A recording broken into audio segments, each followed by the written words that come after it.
Eles seguravam a cadeira de rodas da mulher com deficiência, forçando-a a assistir, enquanto chutavam brutalmente o seu fiel cão de assistência. O cão, que entendia cada lágrima silenciosa dela, só conseguia choramingar de dor. Os homens riam acreditando que seu dinheiro poderia comprá-los para fora de qualquer crime. Mas eles não contavam com o único homem que corria no parque, um homem que por acaso era um Navy SEAL. E ele estava prestes a entregar uma justiça que eles jamais esqueceriam. Antes de começarmos, diga-nos de onde você está assistindo. E se esta história tocar seu coração, inscreva-se para mais. O calor em Savannah, na Geórgia, não apenas cai sobre você, ele se enrola em torno do seu corpo. Um cobertor pesado e úmido, tecido de umidade e história, e o doce perfume distante de jasmim e lama do rio. Eram 4 da tarde e o famoso parque da cidade estava mergulhado numa luz dourada preguiçosa. Antigos carvalhos cobertos por véus teatrais de musgo espanhol filtravam o sol projetando sombras intrincadas pelos amplos caminhos. Iris Parker sentia o calor pegajoso nos braços e na testa enquanto trabalhava. Ela estava posicionada perto da icônica fonte branca, seu caderno de esboços apoiado numa mesa especial, acoplada à cadeira de rodas. À sua frente, um cavalete segurava a tela que capturava o jogo entre água e luz.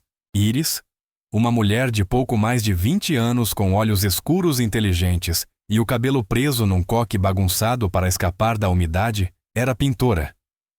Seu trabalho vinha ganhando notoriedade nas galerias locais, conhecido por retratar a atmosfera única e assombrosa do Low Country. Sua paralisia, resultado de uma colisão com um motorista bêbado 3 anos antes, havia tirado dela o uso das pernas, mas havia refinado o foco de suas mãos e olhos.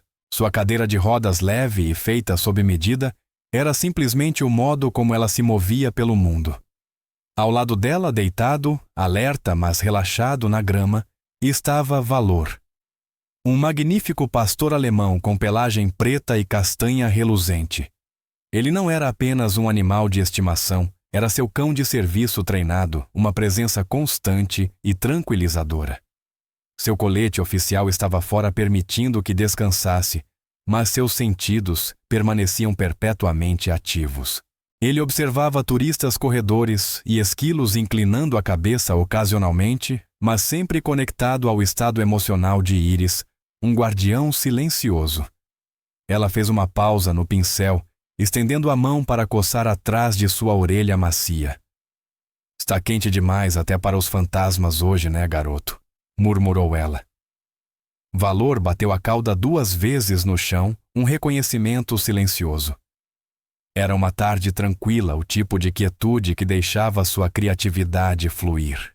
Os sons distantes do trânsito da cidade eram abafados pela vegetação densa do parque.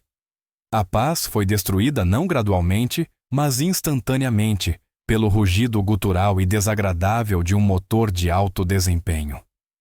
Um conversível azul metálico caro demais e barulhento demais para aquelas ruas históricas derrapou ao parar na estrada que rodeava o parque. Os pneus protestaram contra o asfalto. O estéreo despejava uma batida que parecia um ataque físico ao ar silencioso. 3 jovens saltaram do carro rindo alto. Eles pareciam moldados no mesmo padrão, camisas polo caras, sapatos náuticos, sem meias e óculos escuros que custavam mais do que o aluguel mensal do estúdio de Iris. O que saiu do banco do motorista era claramente o líder. Este era Preston Press Davenport. Alto, com cabelos loiros cuidadosamente bagunçados e a confiança arrogante de alguém que nunca ouvira um não na vida. O sobrenome de sua família estava gravado em metade dos prédios da cidade, uma dinastia construída sobre navegação e imóveis, e ele caminhava como se possuísse o próprio chão. Ao lado dele vinham Chad Albright, robusto e largo, e Brody Croft, magro e inquieto. Funcionando como plateia e capangas do líder, eram ricos entediados e procuravam distração. Seus olhos percorreram o parque e pousaram no alvo mais fácil, a mulher na cadeira de rodas e o seu cão. Eles começaram a se aproximar, suas vozes carregando no ar. Olha aquele vira-lata. disse Press alto o suficiente para Iris ouvir. Acha que ele sabe fazer algum truque? Chad riu pegando um pequeno graveto e lançando em direção a Valor. Busca cachorro. Busca. Valor ignorou o graveto. Não se moveu, mas seu corpo ficou tenso. Ele se levantou silenciosamente da posição deitado para sentar, colocando-se diretamente entre a cadeira de rodas de Iris e os homens que se aproximavam. Sua postura não era agressiva, mas defensiva, um escudo vivo. Iris suspirou a concentração quebrada, sua mão apertando o pincel. Ele é um cão de serviço, ela disse firme e clara. Ele está trabalhando. Por favor, deixem-no em paz. Ela odiava confrontos, mas odiava ainda mais a crueldade casual de pessoas como aquelas. Seu pedido pareceu diverti-los.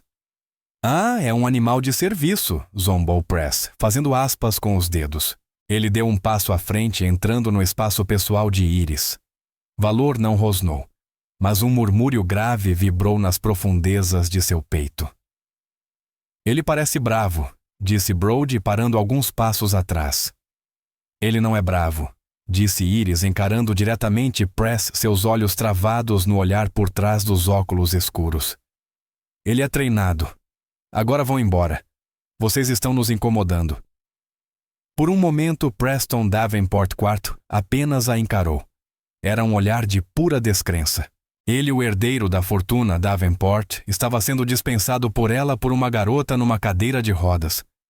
A diversão sumiu de seu rosto, substituída por um lampejo frio de malícia. Seu ego frágil e inflado havia sido ferido. "O que você disse para mim?" Ele perguntou a voz baixando. "Eu disse para ir embora", repetiu Iris, recusando-se a desviar o olhar. Esse foi o erro dela. Ela o havia desafiado. Não demonstrara a diferença que ele exigia. "Você não me diz o que fazer." Press rosnou. Ele deu um gole de um frasco metálico que tirou do bolso. O cheiro de uísque caro cortou o ar quente. Então, com um gesto casual, ele estalou a tampinha de metal do frasco, acertando o nariz de Valor com força. Valor ganziu um som curto e surpreendido de dor, balançando a cabeça. Aquilo foi o limite. "Pare com isso", gritou Iris, a voz afiada. "Afaste-se dele." Press sorriu. Foi uma expressão terrível, fina e cruel. "Vocês ouviram ela, pessoal?" disse ele para os amigos. "Ela quer que a gente vá embora." Ele voltou a olhar para Iris, os olhos brilhando. "Mas eu acho que não vamos. Acho que você precisa aprender algumas boas maneiras." Ele fez um sinal com a cabeça para os amigos. "Segurem ela!" Chad e Brody hesitaram por apenas um segundo. Não tinham se inscrito para aquilo, mas um olhar duro de Press os fez se mover. Antes que Iris pudesse reagir, eles a cercaram. Chad agarrou a alça da roda esquerda. Brody, à direita. A cadeira ficou totalmente imobilizada. "Não encostem em mim!" gritou Iris, o pânico subindo pela garganta. Ela tentou se soltar, mas a cadeira não se movia. "Soltem a minha cadeira." Valor, vendo sua dona sendo presa e sentindo o terror dela, finalmente quebrou sua postura passiva. Ele avançou latindo um rosnado profundo e protetor direcionado a Chad, mas não chegou longe. Press foi mais rápido. Com um movimento brutal e praticado, ele desferiu um chute. O sapato de barco acertou com força as costelas de Valor. O cão soltou um grito estrangulado, caindo na grama, o ar arrancado de seus pulmões. Não gritou Iris, se projetando para a frente, mas a cadeira não se movia. Press caminhou até ela, sua sombra cobrindo a tela do quadro. Ele agarrou o cabelo dela, puxando sua cabeça para trás e forçando-a a olhar para ele. "Cale a boca", sibilou o cheiro de uísque forte em seu hálito. E então, com a palma aberta, ele a golpeou. O tapa ecoou chocantemente alto no parque silencioso. A cabeça de Iris virou com violência, sua bochecha explodindo em dor, lágrimas surgindo em seus olhos, mais pelo choque e pela humilhação do que pela dor física. Ela estava presa, totalmente indefesa. Agora, Press sussurrou a voz perigosamente calma, enquanto segurava seu cabelo virando sua cabeça na direção do cão. Você vai sentar aí e assistir. Vai assistir enquanto ensinamos a esse vira-lata estúpido o que acontece quando ele late para mim. Ele soltou seu cabelo com um empurrão. Ele se virou para Brody. Chuta, ele. Brody empalideceu, parecia enojado, mas não ousou recusar. E enquanto Iris assistia em horror paralisado, incapaz de se mover, incapaz de gritar, presa pelas mãos que seguravam sua cadeira, Press e Brody avançaram contra o pastor alemão ferido. O primeiro chute acertou em cheio, e Iris finalmente encontrou sua voz. Não era uma palavra, apenas um som bruto, desesperado, um grito de dor que ecoou inutilmente sob os antigos carvalhos indiferentes. A 200 metros dali, na trilha de corrida ao redor do parque, Hugo Scott se aproximava do final de sua corrida de 5 milhas. Um homem feito de músculos densos e intensidade silenciosa, correndo com um passo firme e constante, que revelava uma resistência quase ilimitada. Seu rosto era anguloso, os olhos de um cinza profundo e focado, e o cabelo castanho curto estava escuro de suor. Hugo era um Navy SEAL da ativa, passando por uma curta licença obrigatória em Savannah para descomprimir depois de uma operação que ele já tentava esquecer. Ele corria sem fones de ouvido, um hábito enraizado por sua profissão. Consciência era sobrevivência até em solo doméstico. O som de fundo do parque era um ritmo familiar, trânsito distante, risadas de estudantes, o zumbido das cigarras. Ele filtrava tudo concentrado apenas na própria respiração. Até que 2 sons atravessaram o mundano. O primeiro foi o ganido agudo e dolorido de um cão. O segundo, uma fração de segundo, depois foi um grito de mulher. Não um susto, mas um clamor cru, desesperado, não. O corpo de Hugo reagiu antes que a mente terminasse de processar. Seu ritmo não quebrou. Apenas seu rumo mudou. Ele girou sobre a ponta do pé, saltando uma cerca viva baixa e cortando o gramado aberto, os olhos varrendo, adquirindo alvos. A cena registrou-se como um instantâneo tático frio e preciso. Uma mulher numa cadeira de rodas sendo contida por 2 homens. Um terceiro, o loiro, claramente o líder, pairando sobre ela triunfante. Outro, chutando um pastor alemão caído no chão. 3 hostis. Uma vítima primária. Uma vítima secundária. Sua velocidade aumentou, mas era um avanço controlado e silencioso. Seus pés mal tocavam a grama. Ele era um fantasma movendo-se pela luz filtrada das árvores. Ele não gritou aviso. Aviso era um presente, um luxo que você dava apenas a alguém que não representava uma ameaça imediata. Aqueles homens não eram isso. Chad Albright, o robusto que segurava a roda esquerda da cadeira de Iris, ria do ganido do cão quando sentiu uma pressão súbita e esmagadora ao redor do pescoço. Um braço duro como cabo de aço havia se trancado em sua garganta por trás. Ele nem teve tempo de registrar surpresa. Suas mãos voaram para cima, arranhando inutilmente o antebraço que lhe cortava o ar, sua visão se estreitando até um ponto. Hugo aplicou o estrangulamento pelas costas com uma eficiência devastadora e treinada. Segurou por exatamente 3 segundos apenas até o corpo de Chad ficar mole e então soltou, deixando o homem cair na grama como um saco descartado. Ele não emitira som algum. Toda a ação havia sido silenciosa. Press e Brody ainda estavam focados em valor, embriagados por sua própria sensação de poder. Brody, o magro, recuava o pé para outro chute, quando um movimento periférico à sombra de Chad caindo o fez virar. Ele viu uma figura, um homem novo.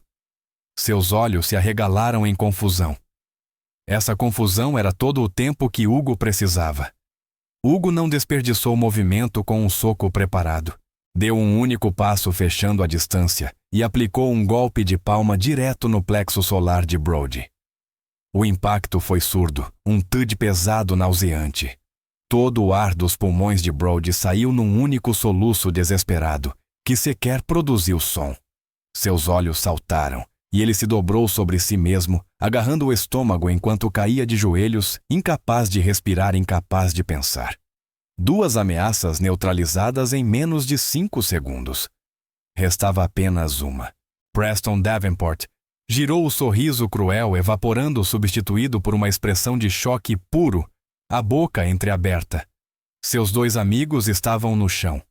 Entre ele e eles, estava um homem diferente de qualquer pessoa que já encontrara. Não era um estudante. Não era um morador irritado. Era outra coisa. Hugo respirava calmamente, nem pesado devido à corrida. Estava encharcado de suor, os músculos tensos, e seus olhos cinzentos estavam absolutamente vazios, sem emoção reconhecível, exceto um foco frio e aterrorizante. A mente de Press, tão rápida quando ele estava no controle, simplesmente travou. Ele viu sua rota de fuga ao carro e viu o homem bloqueando o caminho. Ele ergueu as mãos, um gesto patético e reflexivo de rendição. "Ei, cara!" gaguejou a voz falhando. A gente só... Foi uma brincadeira. Só estávamos brincando." Hugo deu um passo lento e deliberado em sua direção. Ele não elevou a voz. Não precisava. O silêncio do parque de repente pareceu amplificar suas palavras, fazendo-as ecoar no ar úmido. "Você brincou", declarou Hugo, sua voz baixa, áspera, um monótono rouco que era mais gelado do que qualquer grito. Press estremeceu sua arrogância, evaporando tão completamente que era como se nunca tivesse existido. Ele era uma criança pequena, apavorada, diante de um predador de verdade. Ele começou a recuar, tropeçando nos próprios pés. "E eu? Eu sinto muito", sussurrou. Uma palavra que provavelmente jamais havia usado com sinceridade. "A gente vai embora. Estamos indo." Hugo parou, deixando que Press mantivesse a distância. Ele olhou de Press para o cão choramingando, depois para a mulher na cadeira que o observava com a mão sobre a boca, o rosto manchado de lágrimas e uma marca vermelha brilhante na bochecha. Seu olhar voltou para Press e o foco frio transformou-se num lampejo de ódio puro controlado. Press fisicamente recuou daquele olhar. "Leve ele", ordenou Hugo, apontando para Brody, que ainda arfava. E ele também indicou Chad desmaiado. "Tirem-nos daqui." Press, desesperado para obedecer, apressou-se para erguer Brody. Brody ainda soluçava com muco e lágrimas escorrendo pelo rosto, tentando se manter de pé. "Agora", disse Hugo, sua voz baixando ainda mais. Press e Brody, desajeitados pelo pânico, arrastaram e carregaram o peso morto de Chad pelo gramado até o conversível. Jogaram-no no banco de trás, se espremeram nos assentos da frente e lutaram com a ignição. Press olhou para trás uma última vez, o rosto pálido de terror. Hugo ainda estava ali parado, olhando para ele. Ele não tinha se movido. O motor rugiu e o carro arrancou os pneus, gritando em protesto, deixando para trás o cheiro de borracha queimada e colônia cara pairando no ar pesado de savana. O parque ficou subitamente violentamente silencioso. Os únicos sons eram os soluços quebrados de Iris e o ganido agudo e doloroso de Valor, que tentava rastejar até ela. Hugo ficou parado por um momento, os punhos lentamente se abrindo, a respiração estável. A adrenalina cedeu, deixando o velho peso conhecido no peito. Ele se virou, a sombra letal se dissipando, e sua atenção inteira recaiu sobre Iris e seu cão. O guincho dos pneus se afastou, deixando um silêncio repentino e vibrante no Forsyth Park. O ar, que momentos antes vibrava com violência e medo, agora parecia pesado e denso com o que sobrava do caos. Iris Parker tremia tanto que sua cadeira de rodas vibrava. A respiração vinha em soluços curtos e ofegantes. A marca vermelha em sua bochecha pulsava no ritmo de seu coração acelerado. Valor, seu valente e ferido companheiro, choramingava, tentando arrastar-se os últimos centímetros até ela, as patas traseiras arrastando no chão. Ela estava congelada, incapaz de conciliar o terror do ataque com o silêncio repentino que surgira depois. O homem que o salvara ainda estava onde o carro estivera, de costas para ela. Ele parecia uma estátua de tensão comprimida, mãos ainda cerradas, ombros firmes e rígidos. Iris o observou, temendo-o também. Ele surgira como um espectro e desmontara 3 homens com uma eficiência quase inumana. Então, ele se moveu. Íris sobressaltou-se, mas ele não se virou para ela. Ainda. Ele rolou os ombros num único movimento deliberado. A cabeça caiu, e ele respirou fundo longo, deixando o corpo inteiro relaxar, a tensão letal escorrendo dele como água derramada. As mãos antes cerradas lentamente se abriram. Quando finalmente se virou, o homem que a encarou não era o mesmo que havia enfrentado Press. Os olhos cinzentos, frios e mortíferos tinham desaparecido. No lugar deles havia uma preocupação profunda penetrante. Uma calma focada tão intensa quanto antes, mas de natureza totalmente diferente. Ele caminhou até ela, seus movimentos econômicos, os olhos indo e voltando entre ela e o cão choramingando. Parou a alguns passos, tomando cuidado para não invadir seu espaço. Seu olhar pousou em Valor. Ele é amigável. A voz era baixa e calma, uma textura completamente diferente do comando áspero que aterrorizara Press. Uma voz que ela percebeu estava acostumada a ser ouvida. Uma voz que tranquilizava. Íris só conseguiu acenar, incapaz de falar. Ele retribuiu com um único aceno de reconhecimento e passou por ela em direção ao cão. Ele não apenas se ajoelhou, ele caiu em um agachamento profissional de emergência, uma postura treinada. Suas mãos pairaram sobre o corpo de Valor antes de tocá-lo. "Calma, garoto", murmurou ele. "Calma. Vou dar uma olhada em você." Valor, que normalmente se afastaria de um estranho, pareceu sentir a firmeza e a segurança em seu toque. Ele choramingou, mas permitiu o exame sua cauda, dando um único e triste toque contra o chão. Íris observava hipnotizada pelo contraste.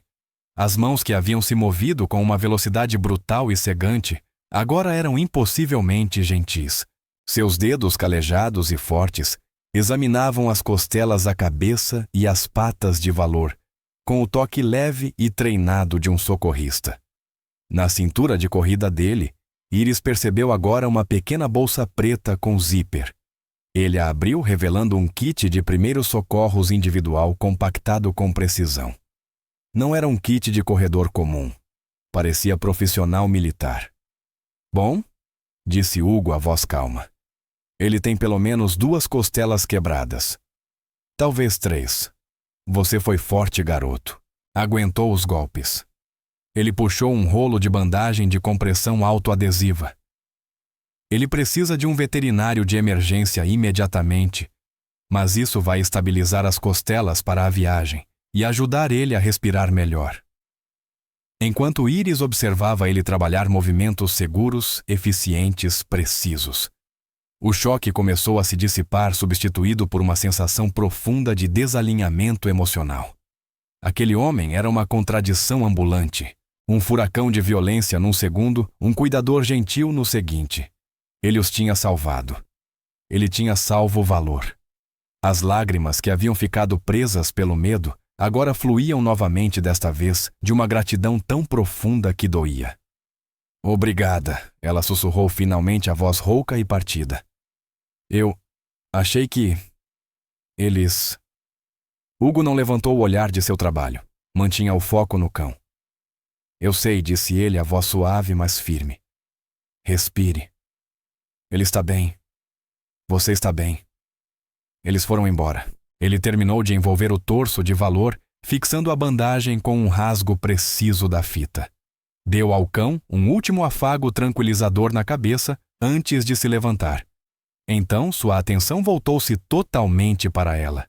Ele se agachou diante da cadeira de Íris, trazendo-se ao nível dos olhos dela.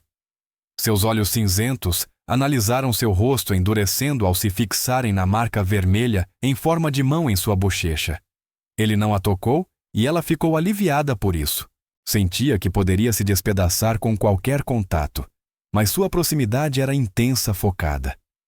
"Ele te bateu", afirmou. Não era uma pergunta. O frio que ela havia visto antes retornou brevemente aos olhos dele, uma faísca perigosa no fundo. "Você está machucada em mais algum lugar. Eles fizeram mais alguma coisa." Iris balançou a cabeça tentando reunir os restos esfarrapados de sua compostura. Não. Só segurou meu cabelo. Eu estou bem. Ele assentiu devagar, aceitando a resposta, embora o maxilar permanecesse rígido. Ótimo. Ele se levantou, o olhar varrendo os arredores. O caderno de esboços dela estava no chão aberto, as páginas sujas. Os pincéis espalhados. Onde está seu veículo? A van azul? Ela apontou a mão tremendo. Na Bull Street. Tem uma rampa. Ele assentiu. Espere aqui. Ele se moveu com propósito, recolhendo o cavalete, as tintas, os pincéis espalhados, dobrando as pernas do suporte, ajustando a mesa de colo da cadeira. Ele fez tudo com uma organização metódica que revelava a prática. Arrumou a bolsa de arte dela sem qualquer hesitação e pendurou-a na parte de trás da cadeira. Depois voltou a valor. Certo garoto disse suavemente: Hora de ir. Com um movimento fluido e poderoso, Hugo ergueu o pastor alemão de 36 quilos nos braços. Levantou-o como se não pesasse nada, segurando-o contra o peito. Valor Ganzil, uma vez depois, relaxou como se entendesse que estava sendo ajudado. Mostre o caminho, disse Hugo a Iris. Ela empurrou as rodas da cadeira, os braços doendo, a mente entorpecida, guiando seu salvador, que carregava seu outro salvador, até a van. Ele esperou pacientemente, enquanto ela usava o controle remoto para destrancar as portas e ativar a rampa lateral. Observou enquanto ela subia pela rampa, travando a cadeira na posição de motorista, sua expressão impossível de decifrar. Quando ela ficou segura no interior da van, ele entrou passando ao lado dela até o espaço aberto na parte traseira. Com cuidado, deitou o valor sobre um cobertor que ela mantinha ali. Ele vai ficar bem para a viagem, disse. Ele saiu da van, ficando na calçada enquanto ela girava a cadeira para encará-lo. O momento pairou entre eles. E eu não sei quem você é, disse ela, a voz pequena. Ou como eu poderia algum dia. Ele a interrompeu não com dureza, mas com firmeza tranquila. Já estava puxando um pequeno caderno à prova d'água e uma caneta de sua bolsa de primeiros socorros. Arrancou uma página e rabiscou um número. Leve ele para um veterinário de emergência, agora disse. A gentileza tinha ido embora. Em seu lugar, havia um tom de comando, mas era um comando protetor não agressivo. Ele entregou o pequeno pedaço de papel úmido. Meu nome é Hugo. Vou ficar na cidade por mais 2 semanas. Esse é o meu número. Ele prendeu o olhar no dela. Se você tiver qualquer problema com eles de novo, mesmo que só passem de carro ou por qualquer outro motivo, me ligue. De dia ou de noite. Não importa. Entendeu Iris, olhou do número escrito em letras fortes e firmes para o rosto dele. Os olhos cinzentos não estavam frios e também não estavam quentes. Eles estavam estáveis, presentes. Ele a via. Não via a cadeira, não via as lágrimas, não via a fraqueza. Via ela. E nos olhos dele ela viu uma compreensão profunda e silenciosa. O tipo que só alguém que viu a feiura do mundo e ainda assim escolheu enfrentá-la poderia ter. Ela apertou o papel entre os dedos. Sim, sussurrou. Eu entendo. Ele assentiu uma única vez, um movimento firme e definitivo. Se cuide, Iris. Ele sabia seu nome. Deve ter visto no caderno de esboços. Ele recuou um passo da van. A mão dela tremia quando apertou o botão que fechou a rampa e a porta. Ela ligou o motor, encontrando o olhar dele uma última vez pela janela antes de se afastar do meio-fio. Hugo Scott permaneceu na calçada, uma figura solitária no calor úmido de savana, observando até que a van azul desaparecesse na curva. A viagem até a clínica veterinária de emergência de Savana foi um borrão de adrenalina e soluços abafados. As mãos de Iris escorregavam de suor nos controles adaptados da van, sua bochecha pulsava e sua mente repetia sem parar o som repulsivo dos chutes atingindo o corpo de valor. No retrovisor, o curativo improvisado de Hugo era um branco marcante contra a pelagem escura do cão. Valor estava quieto, quieto demais. Sua respiração rasa. Esse silêncio a apavorava ainda mais do que seus choramingos. Ela segurava o pequeno pedaço de papel úmido com o número de Hugo. A tinta começava a borrar. Era a única coisa sólida num mundo que tinha acabado de virar de cabeça para baixo. Ao chegar à baia de emergência, ela acionou a rampa e correu para dentro suas rodas, rangendo no linóleo enquanto empurrava a maca para onde um técnico, graças a Deus, já a aguardava. Foram recebidos pelo Dr. Aries Thorne, um homem alto de olhos gentis por volta dos 40 anos. Sua presença era calma, suas mãos suaves. Ele tinha um jeito de falar com animais e humanos com o mesmo nível de respeito. Vamos levá-lo para trás, Iris. O que aconteceu aqui? Perguntou seus olhos, avaliando imediatamente o estado do cão. E notando o hematoma fresco crescendo no rosto de Iris. Iris gaguejou uma versão fragmentada do que aconteceu. E ele foi atacado, chutado no parque, por uns homens. A expressão do Dr. Thorne se fechou por um momento, mas ele assentiu, o profissionalismo assumindo o controle. Vamos cuidar bem dele. Vamos fazer alguns raios-x e verificar sangramento interno. Nosso técnico virá para pegar seu depoimento. Iris ficou na sala de espera iluminada por fluorescentes fria estéril. O cheiro antisséptico não fazia nada para acalmar seus nervos. Uma hora depois, o Dr. Thorne voltou, o rosto grave. Bem, o seu amigo lá no parque estava certíssimo, disse o Dr. Thorne, levantando uma chapa de raio-x contra a luz. 3 costelas quebradas aqui e aqui. Hematomas profundos severos nas costas e no abdômen. Sem hemorragia interna, graças a Deus. Ele é um cachorro muito forte. E muito sortudo. Ele fez uma pausa, o olhar suavizando. E quanto a você, isso aí parece extremamente doloroso. Iris apenas balançou a cabeça e as lágrimas que ela vinha segurando transbordaram. E eles seguraram minha cadeira enquanto faziam aquilo. Sussurrou. Eles me obrigaram a assistir. O maxilar do Dr. Thorne se contraiu. Iris, eu preciso perguntar. Você sabe quem fez isso? Você precisa ir à polícia. A raiva abafada pelo medo até então finalmente começou a queimar. Ele estava certo. Ela não era apenas uma vítima. Era uma testemunha. E ela tinha a placa do carro. Ela pagou a conta veterinária exorbitante, combinou que Valor ficaria internado para observação durante a noite e dirigiu sua van direto para o Distrito Central da Polícia Metropolitana de Savannah Chatham. O prédio parecia velho, cheirando a café requentado e burocracia. Ela rolou até a recepção alta, encontrando-se diante de um homem que parecia moldado pela própria cadeira em que se sentava. Este era o agente Miller, o sargento de plantão. Meio-idade, uniforme amarrotado, rosto cansado, e um olhar que dizia ter visto de tudo, e nada mais o impressionava. Pois não, perguntou ele sem levantar os olhos do computador. Iris respirou fundo, tentando manter a voz firme. Preciso registrar uma agressão, disse a voz mais forte do que esperava, contra mim e contra meu cão de serviço. Aquilo chamou a atenção dele minimamente. Ele soltou um suspiro, puxando um formulário. Certo? Nome? Ela deu as informações. E o que aconteceu? Iris contou a história pela 3ª vez, a voz ganhando um fio cortante de raiva enquanto detalhava os fatos. Ela descreveu Preschad e Brody. Descreveu as provocações, o golpe que atingiu Valor, o modo como seguraram sua cadeira, o tapa em seu rosto e os repetidos e brutais chutes em seu cão. Ela foi clara, precisa, impecável. O agente Miller digitava da expressão um tédio absoluto.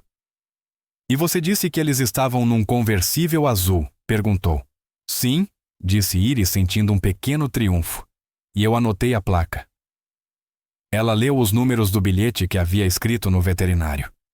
Miller digitou no sistema. E num instante tudo mudou. Miller parou de digitar. Seu corpo ficou rígido, sua indiferença desaparecendo. Ele leu a tela, apertou os lábios e se recostou lentamente na cadeira, os olhos estreitando ao encarar Iris. Era um novo olhar de suspeita de julgamento. Um conversível azul, repetiu ele. Pertencente a Preston Davenport IV. Ele disse o nome como se fosse uma sentença completa explicação e rejeição ao mesmo tempo. É uma acusação bem séria para fazer contra uma família como essa senhora. Iris ficou atônita com a mudança. Não é uma acusação, disse ela apertando as rodas da cadeira. Foi o que aconteceu. Ele me deu um tapa. Ele chutou meu cachorro. O agente Miller cruzou as mãos sobre a barriga, o olhar ficando frio. Olha, senhorita Parker, os Davenport são gente importante nesta cidade.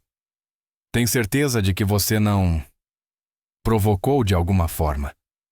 Talvez o seu cão tenha sido agressivo. Eles vão alegar isso. Um pastor alemão grande desses. O sangue sumiu do rosto de Iris. Ele é um cão de serviço. Eles provocaram ele. Eles seguraram minha cadeira. Miller apenas balançou a cabeça devagar com um olhar piedoso e condescendente. Você precisa entender como isso soa. Uma garota como você arranjando confusão com o herdeiro dos Davenport.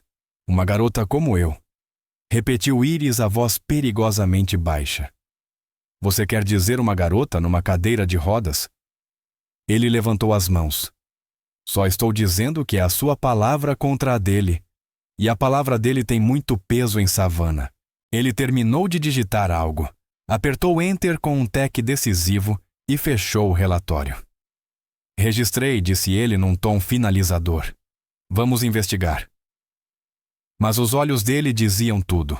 O relatório era apenas uma formalidade destinada a um cemitério digital. Ela estava sendo descartada. O poder havia falado antes mesmo que ela tivesse sido ouvida. Iris ficou em silêncio por um longo momento, a injustiça pesando em seu peito como uma pedra. Ela virou a cadeira e saiu do distrito policial sem dizer mais nada, ouvindo ao fundo o som distante de Miller atendendo outra ligação. Ela dirigiu até seu pequeno estúdio-apartamento, um antigo galpão convertido no centro da cidade que ela amava. Era seu refúgio. Agora parecia frio. Ela estava exausta, machucada, impotente. Valor estava no veterinário, seu rosto latejava, e os homens que fizeram aquilo provavelmente estavam em algum bar rindo. Suas telas vibrantes enchiam o estúdio, mas a alegria tinha sumido. Ela encarava uma obra inacabada aos carvalhos de Forsyth quando o telefone vibrou. Número desconhecido. Ignorou. Vibrou de novo insistente. Ela atendeu a voz cansada. Alô. A voz do outro lado era suave, culta, completamente sem calor. Falo com a senhorita Iris Parker, sim. Meu nome é Arthur Harrison. Sou advogado da família Davenport. Chegou ao nosso conhecimento que você teve um encontro infeliz com Preston Davenport esta tarde. Iris endireitou-se, o coração disparado. Um encontro infeliz. Ele me agrediu. Ele quase matou meu cachorro. A voz dele não mudou. Sim, um terrível mal-entendido. Preston acredita que o seu cão avançou nele. Agiu em legítima defesa. Quanto a você, ele apenas esbarrou na pressa de se proteger. A audácia da mentira tirou seu ar. Isso não aconteceu. Eu fui à polícia. Registrei um boletim. Uma risadinha baixa soou do outro lado. Ah, sim. O boletim. O que nos leva ao motivo da minha ligação. Os Davenport são generosos. Estão dispostos a cobrir todas as despesas veterinárias do Sr. Valor. Sem perguntas. Um gesto de boa vontade. Breve pausa. Em troca de sua assinatura em um simples acordo de confidencialidade. Não queremos que esse mal-entendido seja mal interpretado pelo público. Um frio rastejou pelo estômago dela. E se eu não assinar? Se eu contar o que realmente aconteceu? A voz dele endureceu como pedra. Então teremos um problema. Entraremos com um processo por difamação e assédio. O Sr. Davenport tem 2 testemunhas que afirmarão que seu cão atacou sem provocação e que você foi verbalmente agressiva. Isso é mentira, gritou Iris. Além disso, continuou Harrison, ignorando-a, verifiquei o contrato do seu estúdio. Seu senhorio, o Sr. Henderson, faz muitos negócios com os Davenport. Seria lamentável se esse mal-entendido colocasse isso em risco. Tenho certeza de que ele encerraria seu contrato imediatamente. A ameaça pairou no ar sufocante e completa. Era brilhante, cruel, devastadora. Eles poderiam tirar seu cão, sua reputação, sua arte. Iris tremia sem palavras. Enviarei um mensageiro com o acordo pela manhã, senhorita Parker. Você é inteligente. Fará a escolha certa. A linha caiu. Iris ficou sentada no silêncio do estúdio. O mundo reduzido às 4 paredes ao redor. Eles a tinham. Eles tinham vencido. Seus olhos caíram no pequeno pedaço de papel úmido no balcão, o número dele. Se tiver mais problemas, me ligue. Ela não estava apenas com problemas. Estava presa. A mão tremia tanto que mal conseguiu segurar o telefone. A voz venenosa do advogado ecoava em sua mente enquanto ela tentava digitar. Encerrar seu contrato. Ele havia ameaçado sua arte. Havia ameaçado seu lar. Havia ameaçado a única coisa que ela tinha construído para si mesma depois do acidente. A polícia não ajudaria. A lei já estava comprada.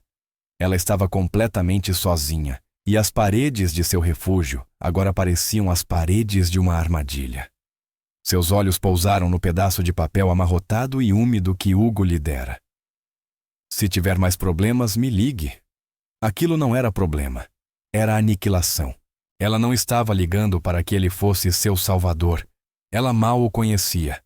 Ela estava ligando porque ele era a única pessoa no mundo que tinha visto o que realmente aconteceu naquele parque. Ela estava ligando para ouvir uma única voz, que acreditaria nela antes que a escuridão a engolisse inteira. Ela discou o número. O telefone chamou 2 vezes um som eletrônico agudo demais para o silêncio do estúdio. Sim. A voz dele foi imediata, afiada, alerta. Não um alô. Um reconhecimento. Hugo? Aqui é a Iris. A do parque, com o cachorro. Ela se encolheu internamente ao ouvir o quão pequena e quebrada sua voz saía. Sinto muito por incomodar você. Eu sei que você disse para ligar, mas eu não sabia para quem mais. Um soluço preso desde cedo finalmente rompeu espesso e dolorido. Ei! A voz dele mudou instantaneamente. A lâmina desapareceu, substituída por uma calma firme e profunda. Respira. Fala comigo. Você está ferida. Eles estão aí, não. Não. Ela gaguejou tentando puxar ar. Foi um advogado. Um advogado daquele homem. Davenport. Ele ligou. Disse que pagariam pelo valor, mas que eu tenho que assinar uma coisa. E se eu não assinar, ele disse que vai me processar. Disse que meu cachorro atacou eles. Disse que vão tomar meu estúdio, que vão me despejar. Agora ela chorava abertamente a humilhação, o desespero, o sentimento esmagador de impotência. Ele sabia o nome do meu senhorio Hugo. Ele sabia. Como ele sabia. Houve um segundo de silêncio absoluto, um silêncio gelado, cortante. Quando Hugo falou de novo, sua voz era outra. Era plana, calma e absolutamente aterrorizante. Era a voz que ele usara com Press. Onde você está agora, Nina? No meu estúdio. Meu apartamento. Está no térreo, primeiro andar acima de uma loja. Sua porta está trancada, sim? Sim, está trancada. Ótimo. Fique aí. Não abra para ninguém além de mim. Vou chegar em 10 minutos. Ele não disse adeus. A linha caiu simplesmente seca, decisiva. A súbita certeza em sua voz cortou a névoa de pânico dela como uma lâmina limpa. Era uma tábua de salvação. Por 10 minutos, ela ficou imóvel, ouvindo cada estalo do prédio antigo, o coração martelando. Exatamente 10 minutos depois, houve uma batida suave e específica na porta. Tap, tap, tap. Não era batida de polícia. Não era batida social. Era a dele. Ela rolou até a porta, as mãos escorregando nas rodas, e olhou pelo olho mágico. Era ele. Ela destrancou as 3 travas, as 3 que sempre fechava, e abriu a porta. Ele já não era o corredor suado. Tinha tomado banho e trocado de roupa. Usava jeans simples e uma camiseta cinza escura esticada sobre os ombros e o peito, e carregava uma pequena mochila preta sem identificação. Ele não sorriu. Não ofereceu palavras de consolo. Os olhos cinzentos o encontraram por um segundo, absorvendo seu rosto manchado de lágrimas, e a marca roxa agora escura e furiosa. Então seu olhar varreu o estúdio por trás dela, examinando tudo com uma única varredura completa. Desculpa, ela começou. Deixe-me ver o lugar, disse ele entrando. Ele não esperou resposta. Caminhou pelo perímetro do estúdio amplo e aberto. Era um único cômodo amplo com uma pequena cozinha em um canto, a cama no outro, e o restante dominado por telas cavaletes e o maravilhoso cheiro forte de terebintina e tinta a óleo. Ele foi primeiro até as janelas frontais, grandes, lindas, com arcos que davam para a rua. Escada de incêndio, murmurou tocando a trava. Antiga, fácil de forçar. Depois foi para a porta. Examinou a moldura e as trancas. Boas fechaduras, reconheceu. Mas a moldura é de madeira velha, um chute forte, e ela racha. Ele abriu a mochila. Iris observava confusa enquanto ele tirava um pequeno dispositivo de plástico cinza, um rolo de algo parecido com fita adesiva cinza e um fio fino de alta resistência. Isto é fita sem menetarampeda, disse com naturalidade enquanto trabalhava. Chamamos assim por um motivo. Ele colou o pequeno dispositivo, agora ela reconhecia que era um alarme pessoal na parede ao lado da porta. Depois puxou um pedaço de fio, prendendo uma extremidade ao pino do alarme e a outra à borda da porta. O fio ficava esticado quando a porta era fechada. Se alguém arrombar e abrir essa porta mais de 1 centímetro, explicou, o fio puxa o pino. Este negócio dispara 130 decibéis. Vai acordar os mortos. E vai acordar você. Ele repetiu o mesmo procedimento na janela principal, criando um fio de gatilho quase invisível. Quando terminou, parou no centro do cômodo. Parecia ouvir não com os ouvidos, mas com todo o corpo. Está seguro, disse. Por enquanto. Só então ele se virou para olhar para ela. Ele viu o terror ainda vibrando atrás dos olhos dela. Viu o cansaço. Viu que ela não tinha comido. Onde fica a comida tailandesa boa mais perto? Perguntou. A pergunta era tão absurda, tão normal, que ela precisou de um segundo para entender. Comida? Repetiu confusa. Sim, ele disse, já pegando o telefone. Você precisa comer. Tailandesa ou pizza? Tem um restaurante tailandês na Broughton. É bom. Ele o encontrou no celular, fez um pedido para 2 pessoas e deu o endereço dela. 20 minutos, anunciou ao guardar o telefone. A crise tinha acabado. A ameaça imediata estava contida, e agora restava apenas o silêncio estranho entre 2 desconhecidos, unidos por um momento de violência. Ele não se sentou. Caminhou até as telas, as mãos cruzadas atrás das costas. Estudou as pinturas, as paisagens vibrantes e cheias de luz, os carvalhos atmosféricos e sombrios. Isto é seu, disse, apontando para uma grande tela do pântano ao nascer do sol. É bom. Muito bom. É tudo que eu tenho, ela sussurrou, sentindo as lágrimas voltarem. Aquele advogado. Ele sabe disso. Ele sabe que é a minha vida. Ele ameaçou tirar isso de mim. Assim, com uma frase. Eles ficaram em silêncio até a comida chegar. Hugo pagou o entregador, mantendo o corpo posicionado de forma protetora na porta. Depois trouxe os recipientes brancos para a pequena mesa da cozinha. Ele encontrou pratos, garfos, dividiu a comida e colocou tudo diante dela. Comeram em silêncio por alguns minutos, o simples ato humano de compartilhar uma refeição, desgastando pouco a pouco a tensão acumulada. Por que você está fazendo isso, Hugo? Ela finalmente perguntou, pousando o garfo. Você não me conhece. Você... Você foi assustador no parque. Você me salvou.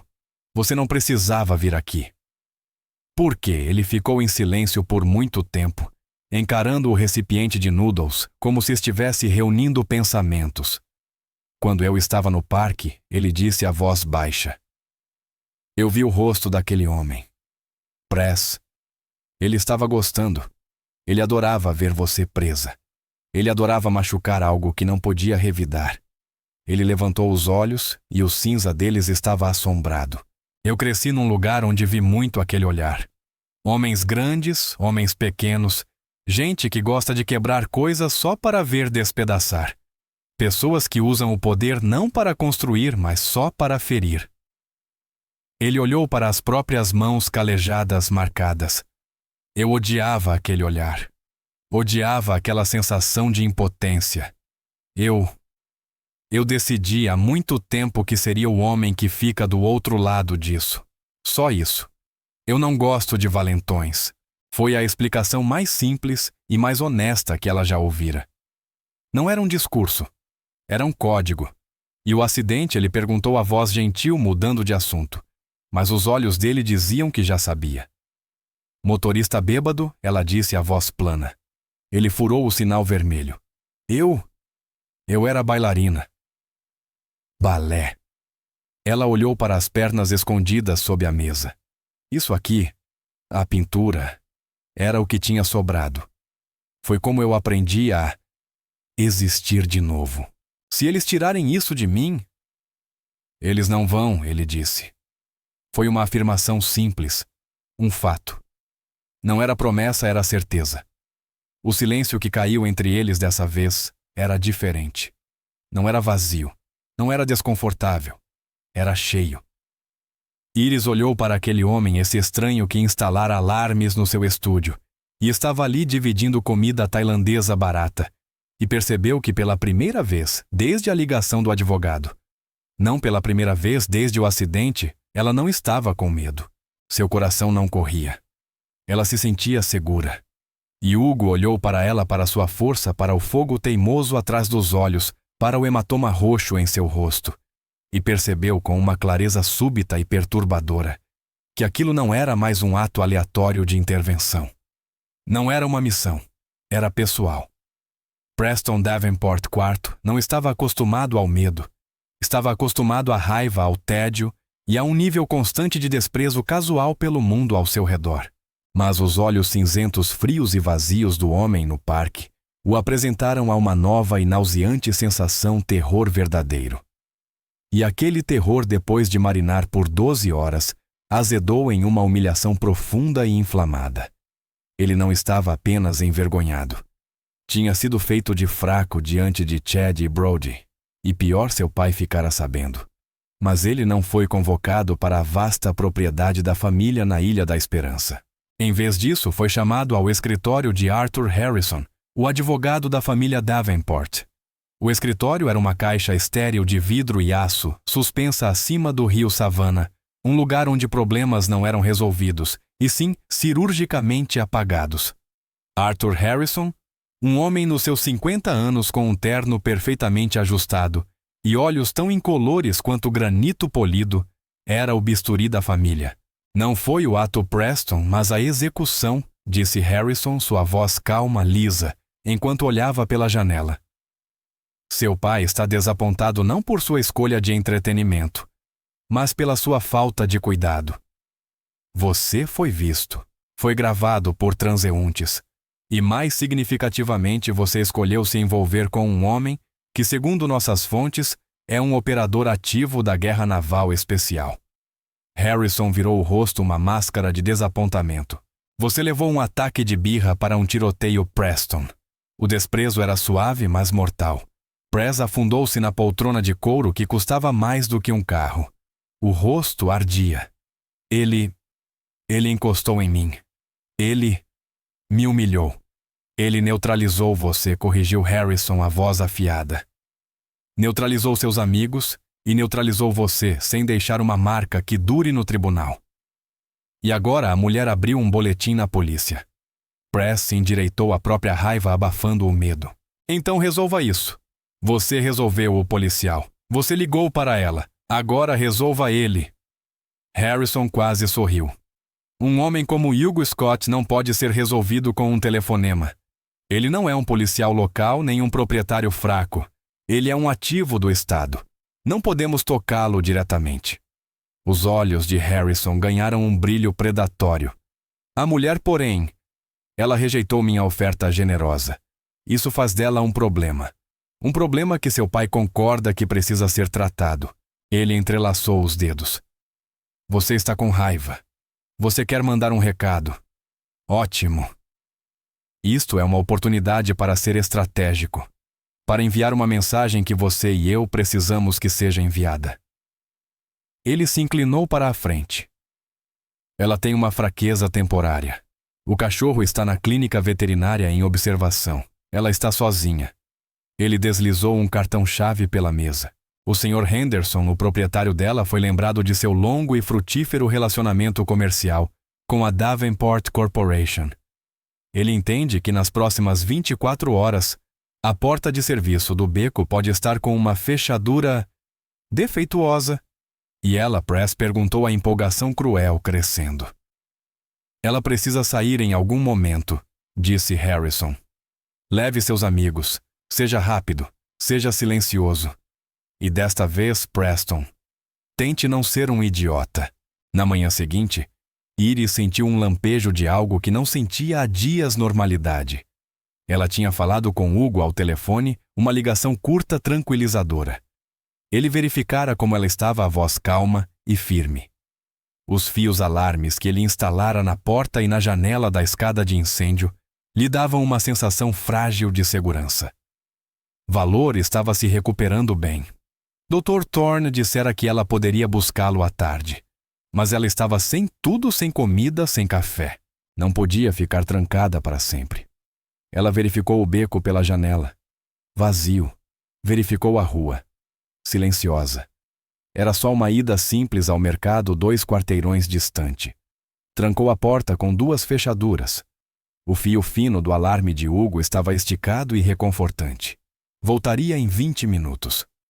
No momento em que sua cadeira de rodas virou a esquina da Broughton Street, um SUV preto com vidros escuros estacionado meia quadra abaixo se abriu. Press, Chad e Brody saíram. Press vibrava com uma energia maníaca e excitada.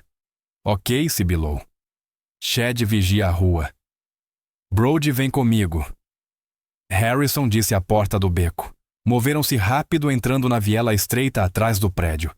Encontraram a pesada porta de serviço de aço. Press tentou a maçaneta. Trancada, mas o cartão-chave que Harrison lhe dera deslizou no leitor. Um clique suave ecoou na escuridão. Estavam dentro. Ainda não no estúdio dela, estavam num corredor de serviço escuro e empoeirado. Press tomou a frente subindo as escadas até o primeiro andar. Ele sorriu. O proprietário disse que o estúdio dela tem uma entrada secundária. Uma porta pequena pelo corredor principal. Eles usam para mover móveis. Não é a porta principal dela. Ele balançou a maçaneta da porta simples, sem identificação. Trancada, mas com uma fechadura comum. Brody, usando um cartão de crédito, abriu-a em segundos. Os alarmes de Hugo estavam todos do outro lado do estúdio, na entrada principal e na janela. Eles tinham contornado completamente a segurança dele. Entraram. O estúdio estava cheio de luz cor e o cheiro limpo e cortante da vida dela. Telas por toda parte. O sorriso de Press era predatório. Uau! Brody sussurrou encarando uma enorme e belíssima pintura da fonte de Forsyth. Ela é realmente boa. Ela é lixo, cuspiu Press, sentindo a humilhação voltar. Ela não é nada. Ele caminhou até a pintura que Brody admirava e, com um movimento súbito e violento, socou o punho bem no centro da tela. O som do tecido tenso rasgando foi alto, final devastador. Esse único ato rompeu a represa. Brody e Chad, que tinham entrado logo atrás, congelaram em choque. Depois, uma energia nervosa e feia tomou conta deles. Não estavam apenas quebrando coisas, estavam violando. Chad pegou um martelo da caixa de ferramentas de Iris e começou a destruir as pernas dos cavaletes.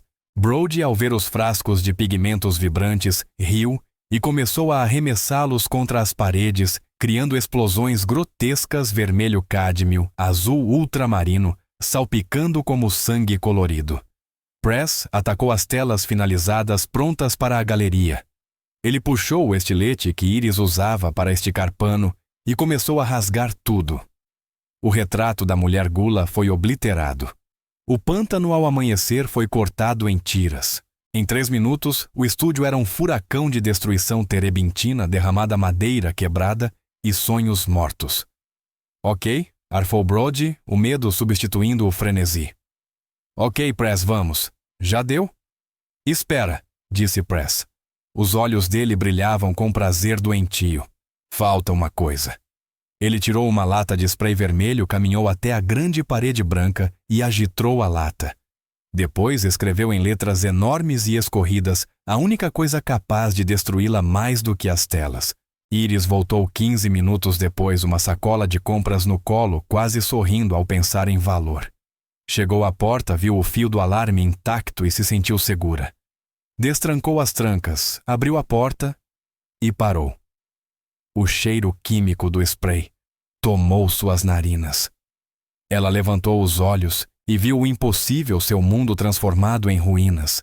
Tudo destruído. Suas tintas formavam uma lama tóxica no chão. Sua visão estreitou. Ela não conseguia respirar. Então, viu na parede limpa as palavras ainda pingando. Da próxima vez, é o cachorro. Ela não gritou, não chorou. Apenas ficou ali imóvel, quebrada no centro de sua própria sepultura artística. A ligação chegou às 11h04. Hugo estava limpando seu rifle, uma variante civil discreta, num ritual automático de foco. Quando o burner phone vibrou, ele atendeu sim. Hugo. A voz do outro lado não era Iris. Era um sussurro morto. Eles... Acabou. Meu estúdio. Tudo. Ele escreveu, o cachorro. Hugo. O cachorro. Aquela voz vazia era 1000 vezes pior do que o pânico. Pânico lutava. Aquilo era desistência. Fica aí, disse ele, a voz baixa, plana e fria. Não toca em nada. Estou indo. Ele já estava em movimento. Rifle desmontado, bolsa fechada, corpo em marcha. Saiu do motel em 45 segundos. Ele chegou ao estúdio dela em 6 minutos, tomando o caminho pelo beco. Viu-a pela porta aberta, uma figura imóvel na cadeira de rodas de costas para ele, encarando a parede distante. Ela só estava ali parada, olhando. O cheiro de spray terebintina e óleo de linhaça bateu nele como um impacto físico. Ele entrou suas botas, esmagando os cacos de um pote de pigmento quebrado. Seus olhos fizeram um único varrido completo do cômodo. Aquilo não era vandalismo. Era uma execução psicológica. Telas rasgadas. Cavaletes destruídos, tinta e solvente, transformados em lama tóxica, toda a obra de sua vida. E então, na parede, o vermelho escorrendo. Da próxima vez é o cachorro. Ele sentiu o coração bater um golpe único, frio, duro. Passou por ela e se agachou na porta principal, tocando levemente o batente. O fio de gatilho estava intacto. Ele olhou a janela da escada de incêndio, o fio também estava no lugar. Eles não entraram pelos pontos protegidos. Entraram por outro caminho. A mente dele voltou imediatamente ao advogado. Harrison. Isso não era a raiva impulsiva de um playboy. Era planejado, calculado. Um recado estratégico. Eles tinham burlado sua segurança. Tinham escalado. Tinham prometido um ataque futuro. A mandíbula de Hugo se contraiu de tanta força. O sistema não estava apenas quebrado, era hostil. O agente Miller Arthur Harrison. Todos parte da mesma muralha de poder. E ele, Hugo, acabara de ser superado. Ok, disse ele, voz baixa. Ele caminhou até ela, agachando-se para ficar no campo de visão dela, sem que ela precisasse se virar. Iris, nós vamos sair daqui. Ela não respondeu. Os olhos estavam vazios, fixos nas letras vermelhas. Iris, repetiu ele mais firme. Escuta. Este lugar é uma cena de crime, mas nós não vamos chamar a polícia. Isso é culpa minha. Eu montei uma defesa e eles encontraram outro caminho. Isso não vai acontecer de novo. Ele tocou o braço dela com uma pressão firme e estabilizadora. Eles querem que você quebre. Não vamos deixar. Arrume uma bolsa, laptop e roupas para 3 dias medicação. Nada além disso. Vamos embora. Ela finalmente o encarou. Os olhos focaram devagar. Estavam vazios. Ele venceu, ela sussurrou. Ele levou meu trabalho. Levou tudo. Ele levou coisas. Hugo respondeu a voz dura como pedra. Você ainda está aqui. Seu talento ainda está aqui. Mas não estamos seguros. Eles acabaram de provar isso. Agora arrume suas coisas. Temos 10 minutos. O comando dele finalmente atravessou o entorpecimento dela. Ela assentiu um movimento pequeno e foi até a cômoda às rodas deixando rastros limpos na lama de tinta.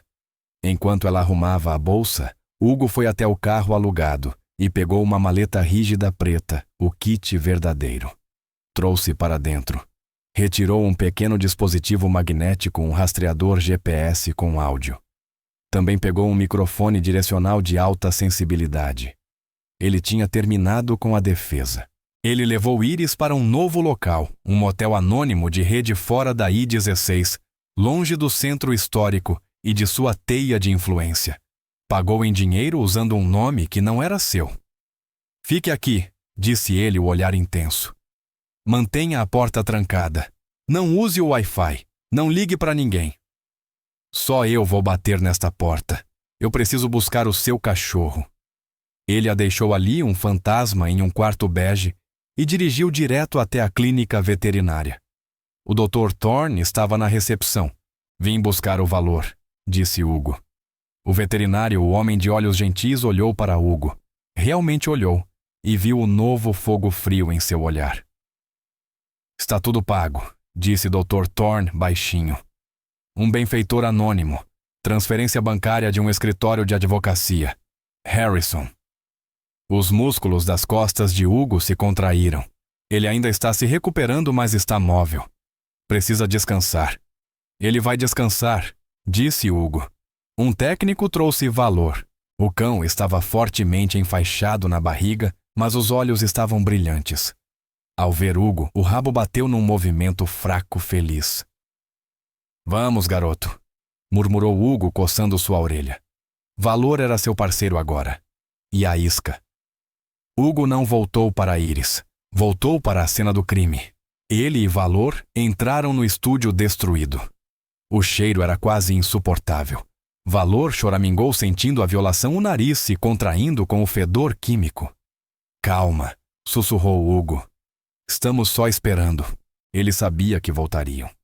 A mensagem na parede não era uma ameaça. Era uma promessa.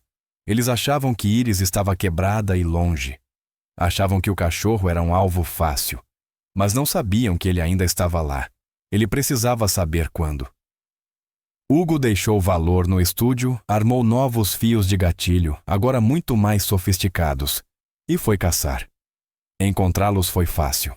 Press estava exatamente onde um jovem arrogante estaria depois de uma vitória no bar da cobertura do hotel mais caro da cidade, bebendo com Chad e Brody.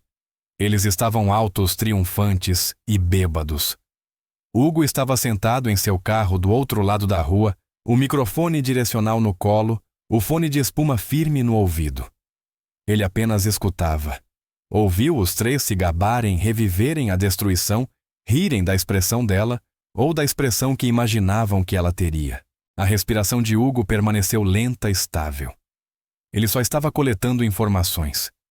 Depois de 1 hora da celebração, Press ergueu o copo.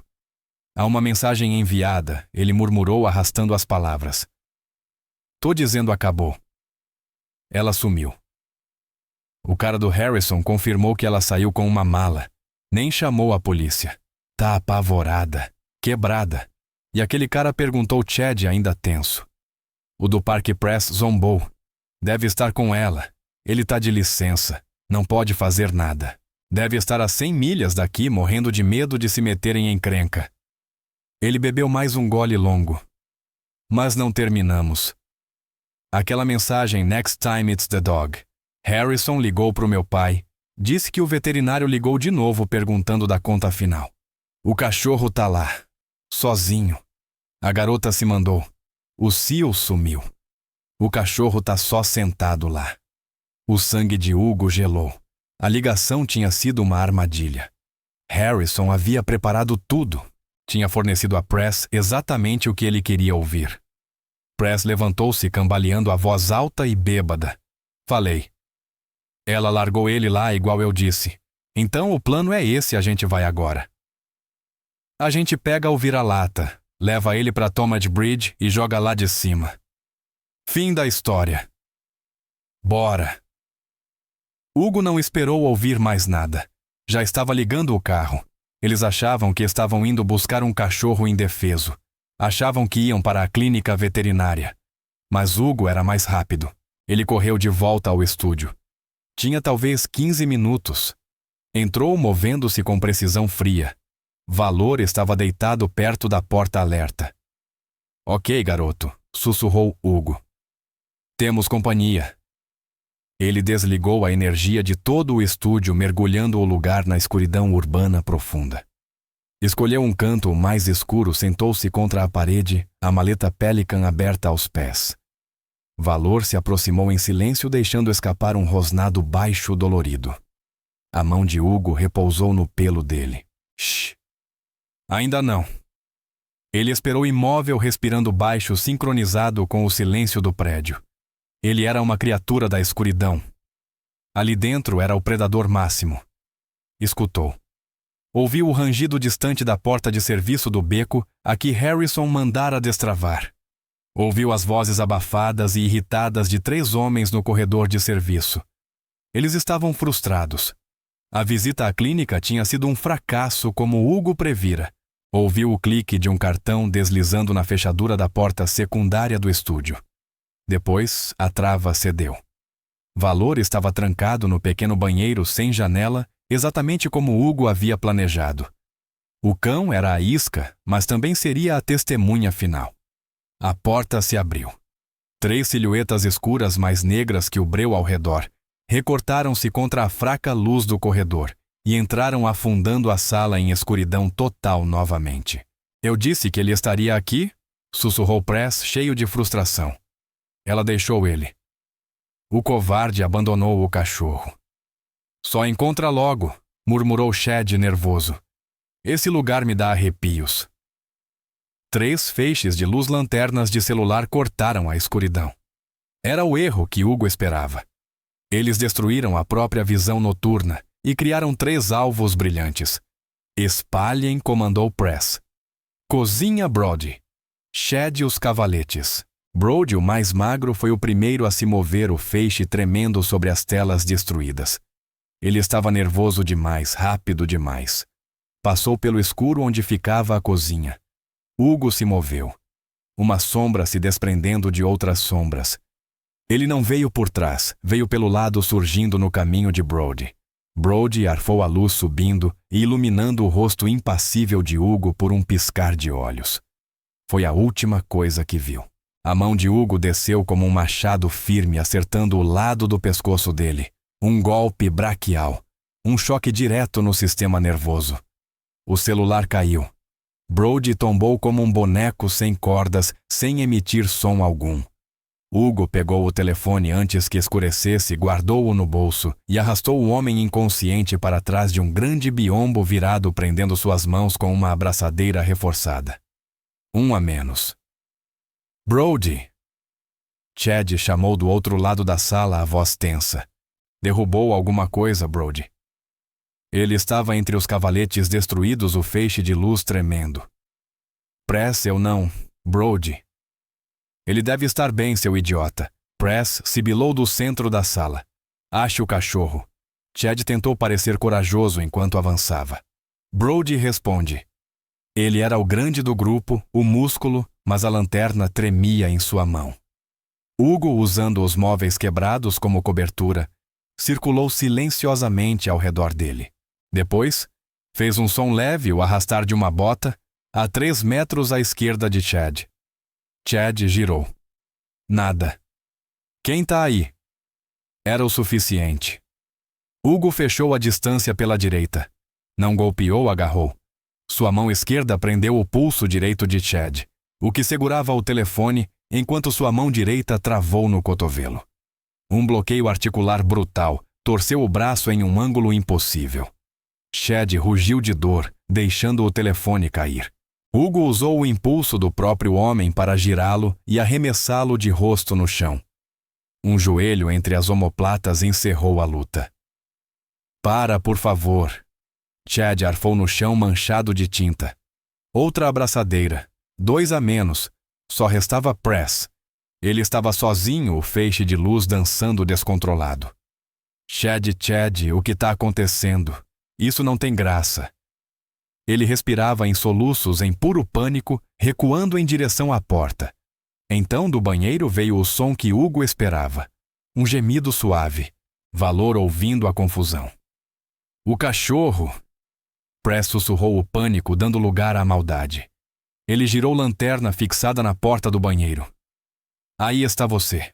Agora eu te pego. Eu. Ele avançou a mão procurando a maçaneta completamente exposto. Clique. As luzes principais se acenderam de uma vez, inundando o estúdio em branco brutal. Press gritou cegado. Quando finalmente enxergou, viu Chad e Brody no chão, amordaçados com tiras de tela amarrados. E Hugo sentado na cadeira simples da mesa de íris, sereno, pernas cruzadas, uma única abraçadeira girando entre os dedos. O corpo inteiro de Press gelou. Você estava aqui. Você esperou por nós. Você não devia ter voltado, Press. Hugo disse, levantando-se devagar. O terror tomou conta dele. Press pegou a única arma que viu, a perna quebrada de um cavalete. Fica longe, eu te mato, juro. Hugo olhou o pedaço de madeira, depois os olhos cheios de ódio e medo. Press gritou, larga isso! E avançou golpeando descontrolado. Hugo não recuou. Ele avançou. Sua mão esquerda desviou o golpe. A direita agarrou o pulso de Press. Ele torceu. Um estalo úmido e horrível ecoou pelo estúdio mais alto que o grito de Press. Press caiu segurando o braço quebrado, o pedaço de madeira rolando pelo chão. Eu te disse para largar. Hugo disse. Ele amarrou a mão boa de Press aos pés dele. 3 a menos. E Hugo caminhou até sua caixa. Pelican tirou a faca de combate e, com precisão controlada, cortou seu próprio antebraço profundo o bastante para sangrar rápido, mas sem atingir artérias. Deixou o sangue pingar no chão. Pegou o telefone de Press e discou. 911. Meu nome é Hugo Scott. Estou em 14B West Charlton Lane. Estou denunciando uma invasão. 3 homens. Eles me atacaram. Arrombaram a porta dos fundos. Eu consegui contê-los, mas estou sangrando. Um deles tinha uma faca. Mandem a polícia. E uma ambulância, por favor. Leu o endereço e desligou. A polícia chegou em menos de 3 minutos, sirenes rasgando o ar. Desta vez não era o oficial Miller. Os 2 primeiros entraram armados, seguidos por uma mulher apaisana, a sargento Helena Reis. Olhar afiado firme, nada escapava na ela. Ela observou tudo, os 3 homens amarrados, o estúdio destruído, e Hugo encostado na parede, o braço envolto em um pano ensanguentado. O que diabos aconteceu aqui? Ela exigiu. Eles invadiram, disse Hugo, a voz tensa. É a 2ª vez. Eles fizeram isso ontem. Press, ao ver a polícia, recuperou a voz. Ele está mentindo. É uma armadilha. Ele nos atacou. Chamem meu pai. Chamem Arthur Harrison. Todos vocês vão ser demitidos. A sargento Reis olhou do Press chorando arrogante para Chad e Brody, apavorados depois para o cartão-chave que havia caído do bolso de Press e, por fim, para a mensagem vermelha e ameaçadora na parede. Ela se ajoelhou ao lado de Hugo. Você é militar, disse ela, vendo sua postura sem precisar perguntar. Hugo assentiu com um gemido e mostrou sua identificação de serviço ativo. Eles me atacaram e atacaram a minha... Minha amiga no parque há 2 dias, disse ele. A polícia?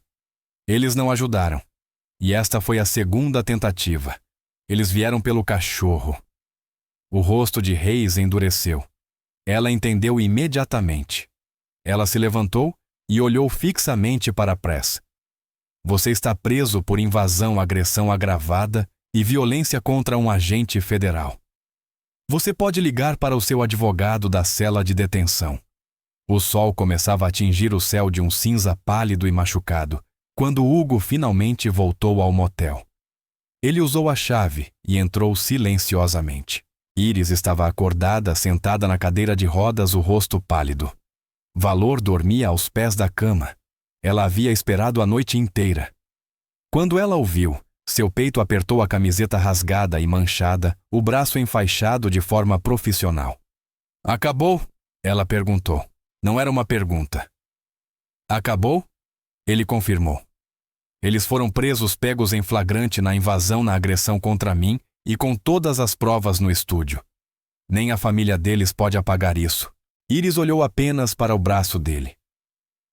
Eles machucaram você.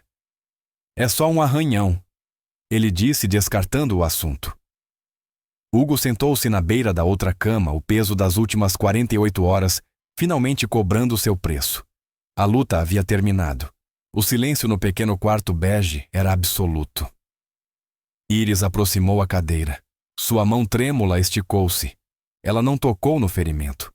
Ela colocou a mão pequena manchada de tinta sobre a mão dele maior calejada. Era a primeira vez que ela o tocava. Ele virou a mão entrelaçando os dedos com os dela, uma ligação silenciosa, profunda e poderosa. E agora? Ela sussurrou. Hugo olhou para as mãos unidas, depois para ela.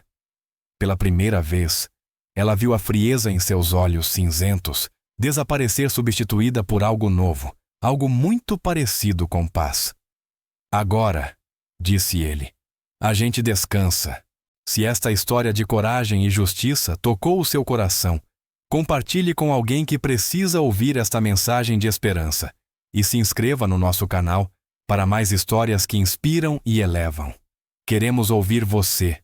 O que você aprendeu com a resiliência da Iris e com o código silencioso de honra do Hugo? Conte pra gente nos comentários. Oramos para que Deus abençoe você e sua família, que o proteja de todo o mal e lhe dê força para proteger aqueles ao seu redor. Se você acredita no poder da justiça e na graça da proteção divina, escreva amém nos comentários para compartilhar sua fé com nossa comunidade. Obrigado por assistir.